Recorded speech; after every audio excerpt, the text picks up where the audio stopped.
Hi everyone, my name is Shivani. I'm the talent acquisition specialist and resume writing expert at TrueCV, जो कि job seekers की help करता है to make a resume and in interview preparation. Today's topic is 5 reasons why your resume is not getting selected. शुरू करने से पहले मैं आपको कुछ रिज्यूमे से रिलेटेड मिथ्स के बारे में बताऊंगी regarding job applications in general. So पहला मिसकंसेप्शन है कि आपका रिज्यूमे एक पेज का ही होना चाहिए। ये मैंडेटरी नहीं है। You can exceed to second page as well depending upon your experience and skills, so it has to be as long as needed. Second misconception is candidates like underestimate how hard it is to get a job. बहुत से candidates 10 से 15 job में apply करने के बाद रुक जाते हैं, और अगर कोई उनको पॉजिटिव रिप्लाई नहीं आता है then they start to doubt on their resume. So in reality you need to apply on 30 to 50 job applications to land a job, depends upon kind of job you are looking for. और अगर आप एक highly competitive job के लिए apply कर रहे हैं like software engineer, marketing manager, so you need to submit your resume more than on 50 job applications.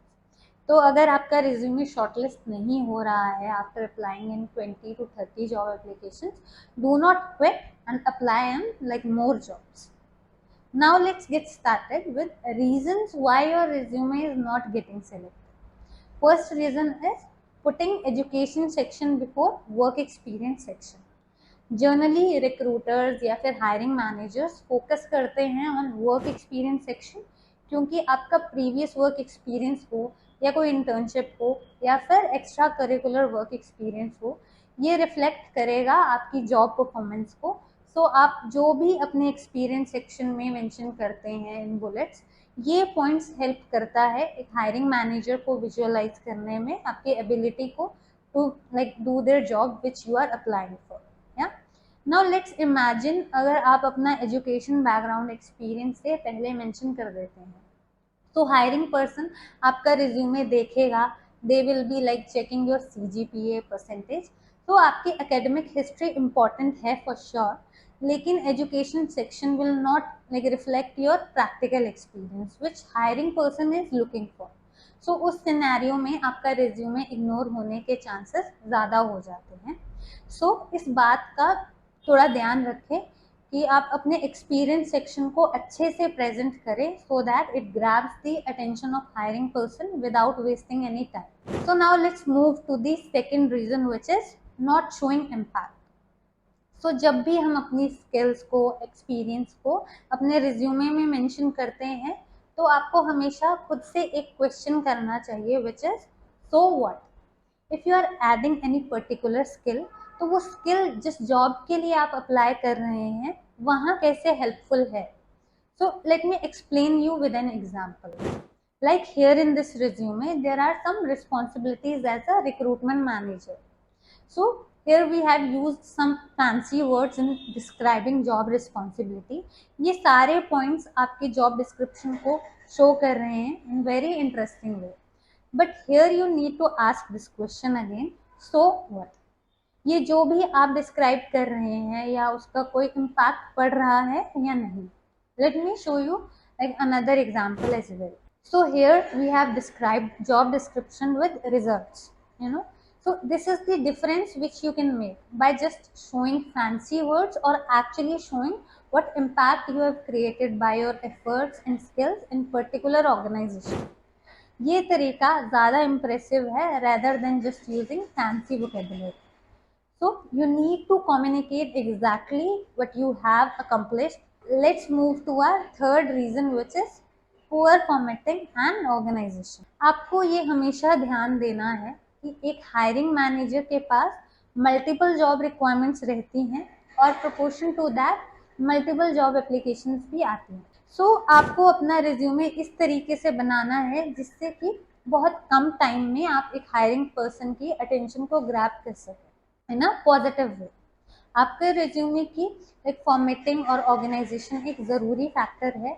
अगर वो उलझा हुआ होगा, पढ़ने में मुश्किल है या फिर नीट एंड प्रिसाइज नहीं है, तो हायरिंग मैनेजर को समझने में परेशानी हो सकती है और यहाँ पर आपका रिज्यूमे स्किप करके किसी और कैंडिडेट के रिज्यूमे पे जाने के चांसेस ज़्यादा रहते हैं।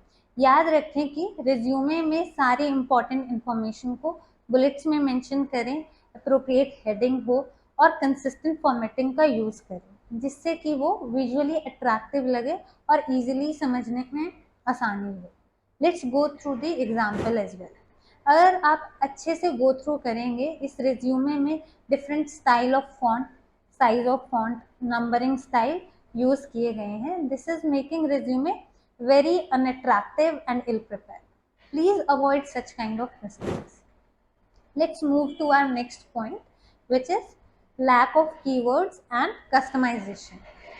So, आज के डिजिटल एरा में बहुत से companies high volume of resumes को मैनेज करती है और उसके लिए एप्लीकेशन ट्रैकिंग सिस्टम ATS का यूज करती है। ये सिस्टम जॉब डिस्क्रिप्शन से रिलेटेड कीवर्ड्स, फ्रेजेस को ढूंढकर रिज्यूमे को स्कैन करता है और बल्क रिज्यूमेज में से उन्हीं सिलेक्टिव प्रोफाइल्स को आगे फॉरवर्ड करता है जिसमें related keywords and skills mention होती हैं। सो आपको जॉब डिस्क्रिप्शन को बहुत केयरफुली रीड करना है और रिज्यूमे को पर्टिकुलर जॉब के अकॉर्डिंग एडिट करना है जिसके लिए आप अप्लाई कर रहे हो। अगर आपका रिज्यूमे में ये कीवर्ड्स इंक्लूड नहीं है या फिर इस पोजीशन के लिए कस्टमाइज नहीं है, तो शायद पहले ही आप स्क्रीनिंग प्रोसेस से बाहर हो सकते हैं। So make sure to be a bit proactive and edit your profile according to the job you are applying. Let's come to our last reason, which is typos and grammar error. So this is the most obvious of all resume making tips, grammar errors. Grammar errors का होना आपके resume पे बहुत negative impact डाल सकता है।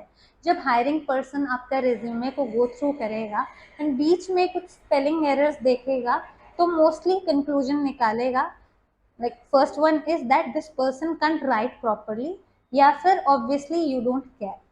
So both conclusions are not good for you. So आप different tools का use कर सकते हैं like Grammarly और AutoCorrect in Google Docs to avoid such mistakes.